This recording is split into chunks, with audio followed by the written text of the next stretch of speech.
The Aborigines have over 60 different festivals that they put on to share their culture with the public. They range from New South Wales, the Northern Territory, Queensland, Southern Australia, all the way to Tasmania, the Torres Strait, and Victoria.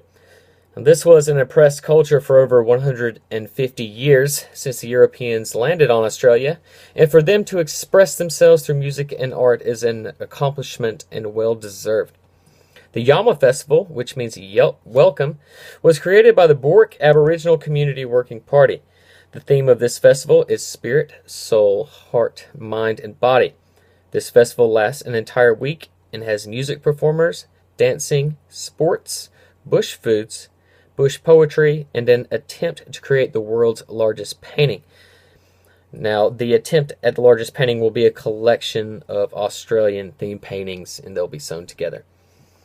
The Yaboon Festival is an annual celebration of Aboriginal and Torres Strait Islander cultures. And this one is held in Sydney, Australia. They have it on the traditional grounds of the Gadigal people, and it lasts for only one day. The city of Sydney hosts the event and will use a grant of $240,000. That sounds like a great party for the festival. The Speak Out tent hosts influential leaders and academics, in politics, and community leaders. This festival will be celebrating its 25th anniversary in January and will host over 20,000 people. The Walking with Spirits Festival, held in Beswick Falls, is held on a land held sacred by the Jawoyn people. Only once a year this festival is held. Now, the thing I find most interesting about this festival is that it allows the public to walk on their sacred land.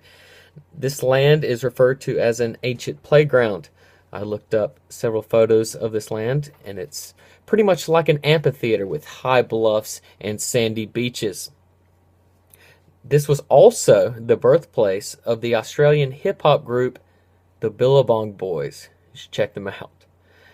The Burunga Festival is held on the Queen's birthday over a long weekend in June. It is declared as the single most important festival in the Australian regions.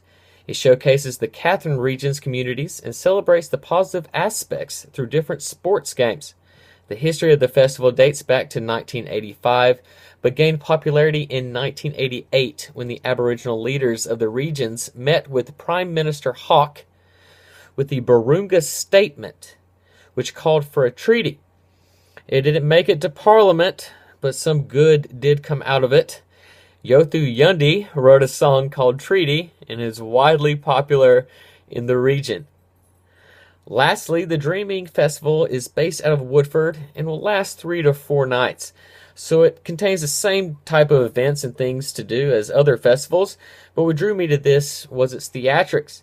A professional production company called Brown Dog filmed the dances and songs, and what I could see was no normal, ordinary ritual dancing. It's a professional show, and I really felt like I was dreaming when I was watching it. When the traditional Aborigines celebrate one's birthday, it's almost a festival in itself. They will dance in ritualistic fashions while wearing little to no clothing, painted in white. Now, they didn't care too much about materialistic things, so on the day of one's birth, one could get a piece of art or a homemade tool. To receive a didgeridoo, though, which is 2 gifts in one, because it is the gift of music, was widely used in ceremonies, okay? And a didgeridoo is made out of wood. The finest array of grubs, insects, and plants in the area was presented as food. And following this was folklore, and this was told by the elders.